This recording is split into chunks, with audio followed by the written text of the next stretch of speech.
And welcome everybody to another edition of Glove Up or Shut Up. My name is Stevie J, and tonight the hardcore Canadian Peter H is not here with me because he's celebrating his anniversary with his lovely wife Lisa. But on the line with me is a returning guest, Brad Taschuk. Brad, how's it going tonight?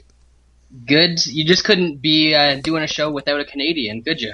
No, absolutely not. It just has to be a tradition. The Can-Am connection always has to stay together. Absolutely, I like it. I'm glad to be here, Stevie. Thanks for having me again. It's our pleasure, and we've got a big show to talk about. Coming up is UFC Fight Night 29, main evented by Maia versus Jake Shields, but we got a big undercard, and you're going to be able to help me break it down, not just the fights themselves, but also the odds for the fights, because that's part of what you do for a living. So give everybody those plugs real quick before we get underway. The site I work for is MMA Odds Breaker. We work in conjunction with Five Dimes, which is one of the leading online books. So we release lines, we post all sorts of picks, bets, everything like that. So go check out the site. I do a lot of stats articles in terms of betting trends and things like that, but we've got a lot of other guys who specialize in just straight up picks and bets. So definitely a lot of good information there. Absolutely. And in fact, I've recently become a contributor because now I'm doing WWE pay-per-view previews with betting odds. So I saw that. I really enjoyed that article, although I probably enjoyed the article more than I enjoyed the actual pay-per-view on Sunday. I think a lot of people are saying that right now, especially after the way that main event ended. That left a lot of people dissatisfied. Yeah, you can say that again, but it's something that I hadn't watched wrestling for a long, long time, and I've gotten back into it, and the betting aspect is definitely something that intrigues me. It's something I've been trying to figure out for a while now, and it's sort of all over the place with that. So, enough about wrestling. We'll talk a little bit about MMA here. Absolutely. Let's get right into this card because we've got 4 fights on the prelims and 6 fights on the main, and we had one fight that was scratched late, so let's talk about that real quick before we get into the main card. Rodrigo Dam had to pull out because he apparently had a problem with weight cut and actually had blood in his urine and kidney stones. So your thoughts on this continual issue of weight cutting? Well, Rodrigo Dam is a guy that struggled a lot with the cut down to 145, so it really doesn't really shock me that he dropped out of the fight, but obviously, there's some guys who know how to cut weight effectively, and there's a lot of guys who don't. They still do, the crash dieting, taking all the water out of their system. Obviously, we had that incident with a Brazilian fighter actually passing away due to his weight cuts and some ill physical effects that came from that. So, there's something that I think there needs to be a little bit more oversight in terms of weight cutting moving forward, especially in countries where, Brazil's obviously a more developing country than the US or Canada. There's not as much oversight that they've got in terms of medical commissions and things like that. So, something definitely needs to be done. I don't think I'm the person to put anything into place, but there needs to be something where fighters are monitored a little bit more, I think. Right. You and I are not doctors, and you and I are not MMA commissioners in any state or jurisdiction, but as it turns out, there is a system out there that does handle this for high school athletes in the U.S. where they're only allowed to cut a certain amount of weight depending on the weight that they are. Like, they're measured and regulated based on that. And I'm not saying that MMA needs to go that way, but it's something that people could at least consider going forward. Like, if your natural walking around weight is X, you're only allowed to cut to X. That may be the only way to handle it. Well, I know there's a couple of commissions. I think Ohio is one of them where you have to be a certain weight the day after cutting weight. You can't go above, say if you're cutting to 155, you can't go above 165 on the morning of the fight. So they don't want people putting on a whole lot of weight in between fights. Right. They don't want water weight. They don't want you just bulking back up immediately. Exactly. But I know that Gleison Tebow has actually fought in a commission that has rules like that. I'm not sure if it was Ohio or it might have been North Carolina that he fought in, but he managed to get by those rules, and we know that he fights at 180 at least. So even those sort of measures I don't really think are enough. No, I mean, you can look at Gleison Tebow, and he does not look like a lightweight. Just the amount of muscle that's packed on his arms, he looks like a guy that would fight at middleweight. Yeah, exactly. He looks like a guy we'll be talking about a little bit later on. He basically looks the same as Usamar Palares. Oh, absolutely. We'll get to Paul Harris in a minute, but let's go ahead and get into these prelims. We've teased it long enough. The opening bout on Fox Sports 1, and all of these fights are airing on television, by the way, all 10 fights. So if you're listening now, you got to tune in at 5 p.m. Eastern, 4 Central on Wednesday, October 9th to see all of these fights. But it starts with Alan Patrick and Garrett Whiteley. Yeah, this is a fairly interesting fight because, to be quite honest, we don't know a whole lot about either of these guys. Both of them are making their UFC debuts. Both are undefeated on their regional circuits, but both are also known for coming up through two of the weakest regional circuits, or two of the regional circuits where you can pad your record the most out of any. And those are, for Alan Patrick, the Brazilian circuit, and Garrett Whiteley has been fighting in the Midwest. So, we've got a long history of guys coming out of those places with really padded records. Right now, when we look at that fight in terms of odds, Alan Patrick is a big favorite. He's minus 260, and Garrett Whiteley is plus 220. It actually came down a little bit from the opener, so it looks like people are coming in a little bit more on Garrett Whiteley. And I really can't blame them that much because, just that big of a line, that big of a spread on guys we don't know. There's going to be too many unknowns to really have that much confidence to lay 3-1 on a guy. Mm-hmm. And I actually agree with those people. From some of the tape that I've seen, Alan Patrick, he's got pretty good wrestling. He's got good top position game, good ground and pound, but his striking is pretty raw, and he doesn't seem to have the greatest cardio. And Garrett Whiteley's a finisher. He's finished a lot of guys by TKO. So if this fight gets a little bit later and Whiteley's cardio holds up, because he too hasn't gone deep in a lot of fights, I could see him getting the TKO in this fight. So I'm actually picking Garrett Whiteley here, and I've got him in a round robin bet with a couple of other fighters on this card. Yeah, I'm tending to lean that way because I feel that Brazilian fight records get a little more padded than U.S. fighters, and I agree. There are some guys that come out of this territory, and I'm in the Midwest. I've seen guys that have like 40-3 records, and I look at them, and they've even fought the same guy 3 or 4 times, or they've had 3 or 4 fights in one night, and I look at it and go, what the hell commission allowed this? And sadly, unfortunately for me, it's usually Iowa, which is right next door to me. So I don't know what they've got going on over there, but I will say this. I look at Whiteley's record, and I think to myself, sure, he could pad it a little, but at the same time, Indianapolis, Indiana, where he's had a lot of his fights, a lot of good guys have come out of that area. So I don't feel like Whiteley has fought necessarily cream puff competition, so I do favor Whiteley as well.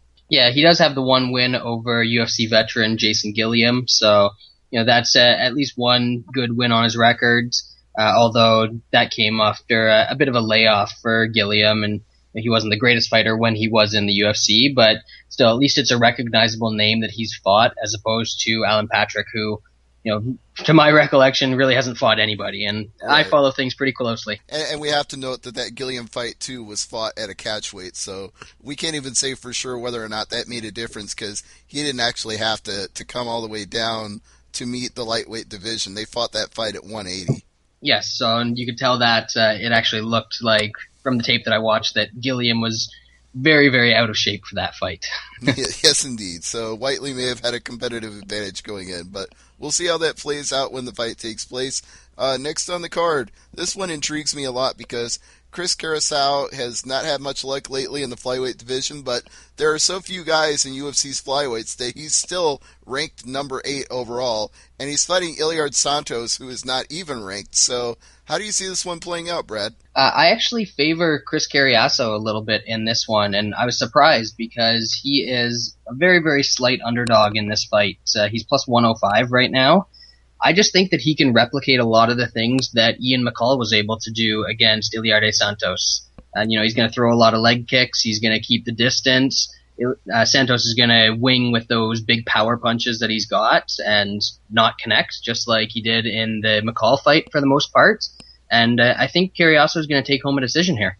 I think you're absolutely right. I felt like the only thing Santos hit in the fight with McCall was the air. He was bruising oxygen and not his opponent, so I favor Carazao as well. All right, we'll move on to two guys that I'm going to just freely admit I know nothing about, and I believe Ian Cabral is making his UFC debut. And David Mitchell has almost always been on the prelims. David Mitchell's actually, this is his fifth fight in the UFC. 1-3 in the UFC right now. Not an impressive record. He's lost to T.J. Waldberger, Paulo Thiago, and Mike Pierce, and he's got a win over Simeon Thoresen. So, not the most stellar record in the UFC. Basically, this comes down to a grappler versus a grappler, and Jan Cabral is the better grappler in this fight. David Mitchell, he's willing to go to his back a lot, play a lot of guard, and if he does, he's in a whole lot of trouble. And right now the odds reflect that. Jan Cabral is a minus 260 favorite. David Mitchell is plus 240. I do favor Jan Cabral. I don't have him in any bets, but I wouldn't fault anybody for putting him in a parlay or anything like that. He's a very, very talented grappler coming out of Nova União, so he's been training with some high-quality fighters as well. Right, absolutely. That would be a reason for me to favor him, if none other. Just that the caliber of the guys that he trains with would suggest that he probably gets a little better edge in this fight over a guy who's 1-3 in his UFC career. So I would make that pick as well.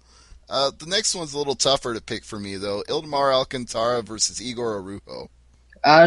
It's another fight where we don't know a whole lot about Igor Araujo. He was on The Ultimate Fighter 16, didn't have a great run, lost to Colton Smith, which, there's not a whole lot of fault in that. Colton Smith's a pretty good grinder. But I just don't really think that Igor's got any sort of game for Ildemar Alcantara, who has looked pretty impressive thus far in his UFC run.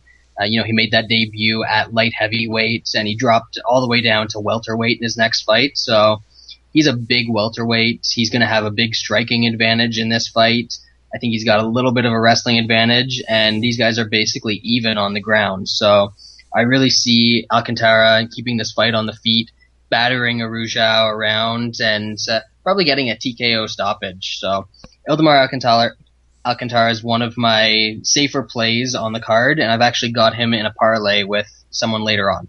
Yeah, if you're going to make a bet and parlay it, he would be a guy to use because he's undefeated in, 9 or 10 straight fights now. He's right up there as one of the fastest rising guys in the division. And the fact that he went through Wagner Prado so easily and then managed to get a unanimous decision over Leandro Silva, I feel like this is a star in the making. Yeah, he could very well be. He doesn't have that one standout skill, but he does everything pretty well. So it's going to be interesting to see how he continues to develop. I really hope that he gets a step up after this fight because, he went from Wagner Prado, who, he's a pretty good prospect in his own right, to Leandro Silva, who is a guy who is just sort of on the cusp of being in the UFC, and Araujo is sort of in the same position. So I'd like to see him get a step up in his next fight. Yeah, this is basically a fight to see who gets to go to the main card from here on. I think one of these guys moves up and the other goes to irrelevance, basically.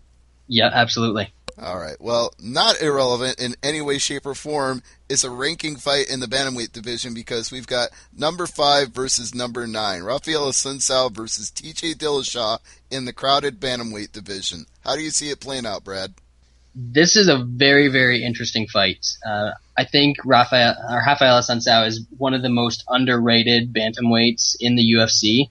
I've constantly, I'm fairly close to the odds. I always do the opening odds articles, so I see where he opens, and it seems like the public is almost always against this guy. So it's interesting to see, people bet against Mike Easton when Assunção faced him. People bet actually a little bit of money on Vaughn Lee when Assunção faced him. So, he's not getting a lot of respect from the public. But as you said, he's the number 5 ranked bantamweight in the UFC. He's done extremely well since he dropped to the weight class. And this is another case where he is plus 205 in this fight. So, I see this as basically a coin flip fight. On the feet, TJ Dillashaw is definitely improving under Dwayne Ludwig, but oh yeah, what he's done for Team Alpha Male is amazing. Absolutely, yeah, he's really taken those guys to another level. They always had the wrestling, guillotines, the scrambling game. Now they're starting to add in the striking a little bit, so we're really seeing that development. But I really think that on the feet, this fight is basically even. And one thing that worries me a little bit about TJ Dillashaw is that his offensive striking is coming along, but he still has holes defensively. Mm. Obviously, he got knocked out against John Dodson and the tough finale. I don't really hold that against him. That was a long time ago. But even in his last fight against Hugo Viana, he got rocked in that fight before coming back to win it. So I do think that Rafael Assunção can get the better of this one on the feet, and he's got fantastic takedown defense. So at plus 205, I actually think that Rafael Assunção is the play here, and I think he's going to pick up a decision. Yeah, it'll be an incredible feather in the hat of Dwayne Bang Ludwig if he finds a way for TJ Dillashaw to win this fight. Because like you said, with the takedown defense and the striking, I favor Sun Sao as well. But I don't want to ever say never, because almost every Team Alpha Male fight this year, they have finished in spectacular fashion. So he may find a way to pull it out in the end. Yeah, I wouldn't be shocked at all to see TJ Dillashaw win. Like I said, I do feel like this is a coin flip fight. It's just that, when you've got a coin flip fight and one guy is plus 200 or better, I think you have to make a play on that.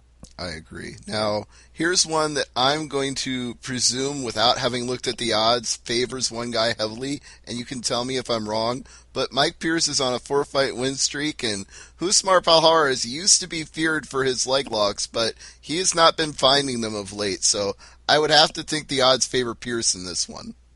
They do. They actually opened fairly close. They opened with Pierce a minus 190 favorite, and Palhares was plus 150, and the public's come in pretty heavily on Pierce. He's now at minus 280 as I'm looking at the odds right now. Palhares is plus 255, so there's been a lot of money that's come in on Mike Pierce, and I can't disagree with that at all.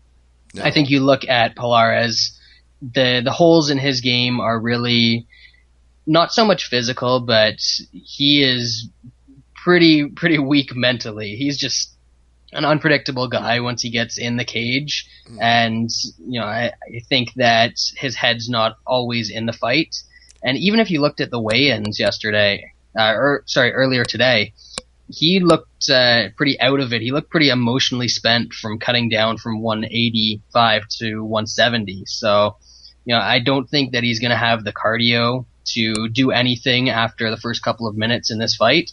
And Mike Pierce is going to take over and get the TKO late. And I feel like this is the kind of fight that if Pierce wins in a dramatic fashion, it could be a fight that if it doesn't put him in the top 10, it will at least have people thinking about it. Yeah, to me, Mike Pierce is another guy who's perennially underrated. I think this guy's already a top 10 welterweight. You look at his fights, his only losses in the UFC have come to Josh Koscheck and Johnny Hendricks in two fights that I thought if he didn't win, he was pretty damn close. Right. And against John Fitch, and he hurt John Fitch badly in the third round. So Mike Pierce is a guy he's the type of guy I really like to bet on because he's very, very consistent. He's going to get in there. He's going to do what he needs to do to win. And he's actually the second leg of that parlay I've got with Ildemar Alcantara. Basically, the only way that Pierce blows this one is if he makes a mental mistake and gives up a leg to Palhares. That's about it. Exactly, and even then, it still has to happen in the first 3 minutes or so. After that, I don't think Palhares is going to have any gas to finish him off. Right. Well, two guys that aren't going to have any gas because they'll blow it all in the first round are Fabio Maldonado and Joey the Executioner Beltran. I expect a pure slugfest out of this one. Yeah, I don't see how you can expect anything different. One of the bets that I quite like in this fight, because both of these guys, they don't have the greatest gas tanks, but they're also so damn tough, is either the over 2.5 rounds, which is at minus 220 right now, or the fight goes to decision at minus 185. As I said, both of these guys are so tough. We've seen Fabio Maldonado just get absolutely shellacked against Glover Teixeira, and he just kept coming back for more. If I can add just quickly to interrupt, one of the things I said in my preview for the Wrestling Observer is that Fabio Maldonado is better known for taking a beating than he is for actually beating anybody. Exactly. That is very, very true. Although the one thing that he's really, really good at, probably one of the best in MMA, is dishing out some body shots. So that's the one big advantage that he's got in this fight. But I really see this fight being up close and personal, a lot of dirty boxing, Beltran pushing him up against the cage because Maldonado usually lets that happen, and Maldonado landing punches to the body while Beltran goes to the head. And I actually think that even though it's in Brazil, people have this misconception that Brazilian judges, even though there's only a couple of actual Brazilian judges, are really biased towards Brazilians. Mm-hmm. But they've actually been pretty fair in all the fights that I've watched. I think there's been maybe 2 robbery decisions that have gone towards Brazilians. We've seen some even worse ones, like Phil Davis, Lyoto Machida, go towards the American or the foreigner. That fight to me was the proof that Brazilian judges do not favor Brazilians. Exactly. And, one of the other fights, I think it was a little bit earlier on that card, Sean Spencer against, not Danilo Villafort, his brother. Oh, yeah. Yeah, I know the fight. Yeah, go ahead. Yeah, so that was a split decision, and the one guy that had it,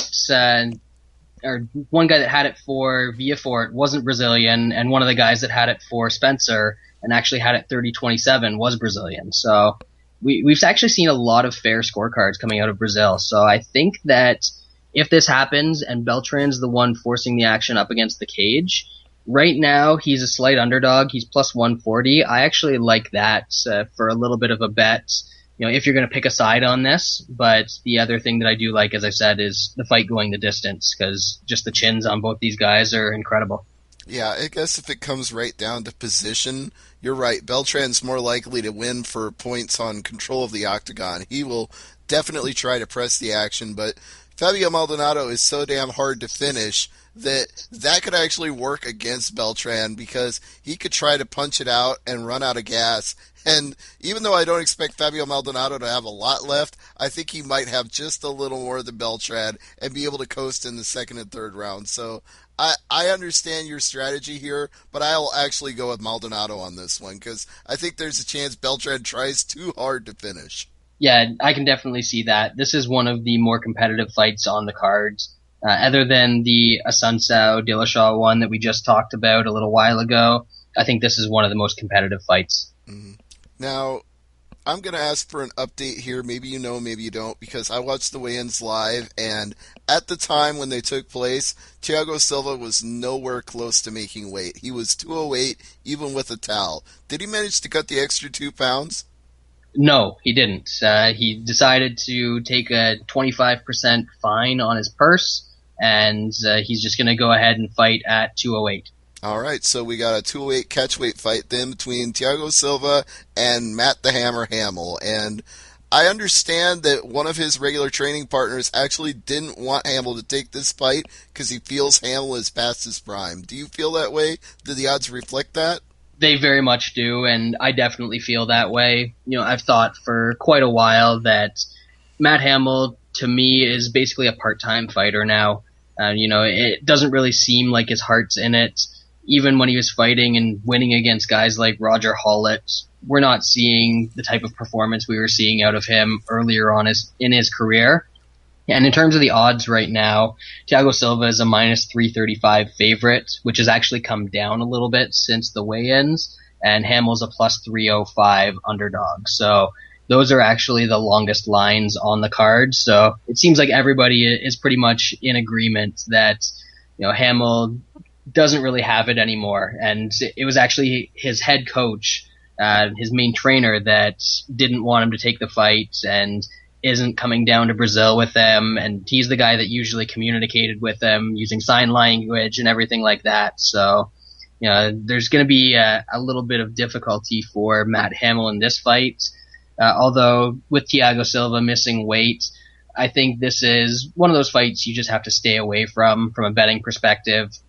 Maybe even look back to some of Thiago Silva's older fights and see how guys like Stanislav Nedkov were able to push him up against the cage and get some points based on that. And really, if you're going to bet it, I strongly advise not betting it, but maybe Matt Hamill by decision is something to look at here. I'm only asking this for comedy purposes, Brad, but here's the question for you anyway. Has there ever been a bet on whether or not a fighter would pass their drug test? I wish there was. I wish there had been, because Thiago Silva would make the short list of the guys that would be a very, very interesting line. Yeah, I would like, if there was 5-1 odds on him not passing human urine to the drug test, I would bet that. I would play that bet. Yeah, between Thiago Silva and Rafael Feijão, in that fight, if there was a line on will one of these fighters fail their drug test, I would have absolutely said yes. No, You could make favorite odds for that one, and I'd still bet it. no doubt about it. But we'll hope for a good fight here. But as you said, it's probably not one to bet with the wacky circumstances going into it. But I honestly do think that Matt Hamill can't get anywhere only taking one fight a year. If he does win this one, he's got to get back in action a little quicker than that. Yeah, and that's really why I consider him a part-time fighter. I don't really know what he's doing in between those year layoffs that he's having, but I don't think it's anything that's furthering his fighting career. So I do favor Thiago Silva to win this one and win it pretty emphatically, but he's just not a guy I like to trust with my money. I can't fault you for that one. Now, do you trust either of the guys in the co-main event, Eric Silva or Dong-Hyun Kim? I do. Dong-Hyun Kim is a guy who is, again, very, very consistent. You know what you're going to get out of him. He's going to come in, he's going to try and take guys down, he's going to use a great top game that he's got, and really he's just going to grind guys out. And I really like betting on those grinding type fighters because, they really don't get away from that grinding style. So basically the way that I look at this fight is Dong-Hyun Kim is basically bringing the same game plan that John Fitch brought against Eric Silva, except at this point in their careers, Dong-Hyun Kim's a better version of John Fitch. So I think that he can get the takedowns. I think that he can work from top position, avoid submissions, avoid sweeps, and take home a decision here. So he's actually a plus 235 favorite, which is due in a large part to the fact that there's a lot of public hype on Eric Silva. So that is a bet that I've already made. I quite like it. And one step further than that, you could even look at Dong-Hyun Kim by decision. And right now, that Kim by decision prop is at plus 300. So if you want a little bit of extra value, that's in there for you as well. I was looking up some facts about the stun gun earlier today, and apparently he's actually picked up the name the cicada because people feel like he's a bug that just sticks to you and won't let go. That's pretty much his fight style. You summed it up quite well. He is a grinder. He's somebody that you can count on to hold on to a fighter and make him pay for it. Yeah, at the same time, though, I don't want to act like this is an easy win for Dong-Hyun Kim. Eric Silva is a very, very talented fighter. I'm definitely going to be concerned for my bets on Kim, especially in the first round, as long as it stays on the feet, because we've seen Kim knocked out before. We've seen Silva has really developed his striking since he's come into the UFC. So if he gets a knockout in the first round, I absolutely wouldn't be shocked by it. But after that, I think Kim's going to slowly take over in this fight. Probably so. And speaking of slowly taking over, here's the one fight that, ironically, even though it's the main event of this card, I'm probably not looking forward to at all. It's Jake Shields versus Damian Maia. We've got a guy who's known for his decisions versus a guy who's known for his decisions. This does not bode well. No, although Damian Maia has definitely looked a lot better since he's come down to welterweight, Jake Shields just has a way of making every fight that he's in absolutely ugly and horrible to watch. Even when he's up on the feet, we've seen his fight against Akiyama, where it was just a whole lot of body kicking and leg kicking. We've seen him in the clinch against Tyron Woodley, which was just a whole lot of kneeing and not much else. We've seen him on the ground against Dan Henderson, Jason Miller, guys like that. Those are both in 5-round fights as well. And he just doesn't get a whole lot done in any of his fights. But it's crazy because the guy finds a way to win. I just think that in this fight, again, we talked a little bit earlier about how David Mitchell and Jan Cabral are similar fighters. Damian Maia and Jake Shields are very similar fighters. They both want to get in. They both want to take you down, work from top position. pass guards, grind you out a little bit, but also work for a submission. I think Maia is a little bit more aggressive in that regard.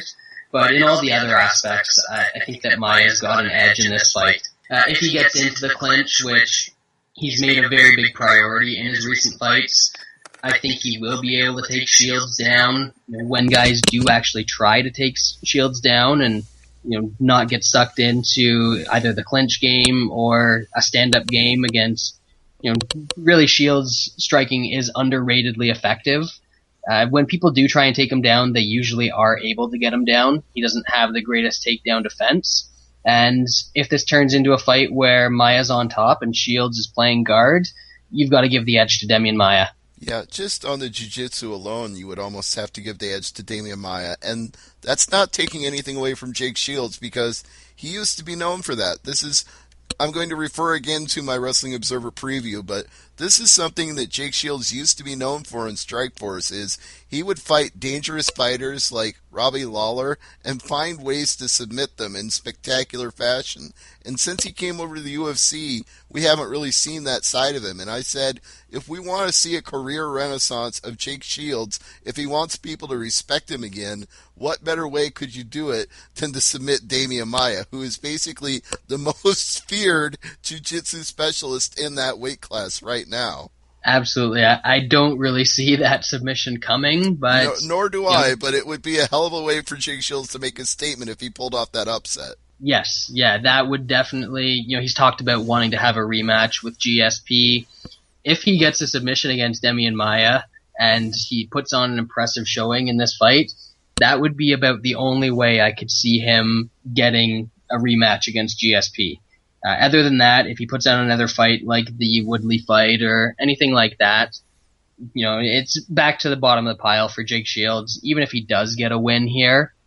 And to be quite honest, if he loses, we saw Yushin Okami was cut recently, John Fitch was cut recently. Both those guys are known for putting on not the greatest performances. So if Jake Shields loses and it's not necessarily an exciting fight, or even if he gets stopped or something like that, we could see the last of Jake Shields in the UFC here. I think you might be right. In fact, I almost felt Dana White was hinting at that in the video that they did promoting the fight beforehand, because the most complimentary thing he could say about Jake Shields was he finds a way for his opponent to fight his fight and then he wins. And the way he said that, you could tell he was burying the guy by saying it. Oh yeah, for sure. And one other thing to look at about Jake Shields is that in his last fight, he's on a contract that paid him $75,000 just to show up. Mm-hmm. So that's more than John Fitch was making, if I'm remembering correctly. I'm not sure how it compares to Yushin Okami, but when you're talking about the price you're paying and the return you're getting from these guys, Jake Shields is one of the guys who came in on a Strikeforce contract. Some of those were a little bit inflated because Strikeforce had to pay a little bit more to draw guys from the UFC. And it could just turn out that he's not worth the investment for the UFC anymore. No, it might not be worth it. I mean, they got what they could out of having him with GSP when he had all that hype and momentum behind him, but since then, the return on the dividend has not been there, so he could wind up being cut if this is a bad fight, but for his sake and for my sake, considering it's a 5-round fight if it goes the distance, I hope Jake Shields brings it. Yeah, it would be nice to see that. We have seen that. I do think this fight is going to go the distance because we have seen that Jake Shields is a very tough fighter. He got hit pretty hard in that Dan Henderson fight a bunch of times in the first round. That was probably a 10-8 round, and then he came back to win the next 4 rounds and win that Strikeforce middleweight title. So we've seen that he's very tough. At middleweight, he had the cardio to go 5 rounds pretty hard. At welterweight, we saw him go 5 rounds against GSP. There was a striking battle, so it wasn't quite as grueling. But I do think this is a fight that is probably going to go to decision. As I said, I do favor Maia in most aspects of this fight. And one thing that is actually a little bit interesting is when you're looking at these 5-round non-title main events, I've done a couple articles about the trends, and the trend is that these fights usually do not go to decision. Even the Sonnen Hua fight that we saw a little while ago, people were thinking, oh, if Chael Sonnen wins this fight, it's going to be by decision. He ended up finding a way to stop that fight, in the first round, no less. Mm-hmm. So, although I expect this fight to go to decision, these 5 round non-title fights, they just have a way of finding a stoppage somehow. So I wouldn't be shocked to see that. Although my pick and something that I might look to throw in a round robin is Demi and Maia by decision. I think that's paying out plus 180 or plus 190 right now. So to get a good price like that on the guy that I expect to win and in the fashion that I expect him to win in is something that I like to take advantage of. When Dustin Poirier was in a main event on UFC on Fuel TV with the Korean Zombie, and that one looked to be going the full 5 until all of a sudden it went to a Darce choke and the Korean Zombie won it. So it was like, even that late in the fight, a minute into the 4th round, it still found a way to be finished. So you never know in these 5-round fights when somebody's going to pull a rabbit out of the hat.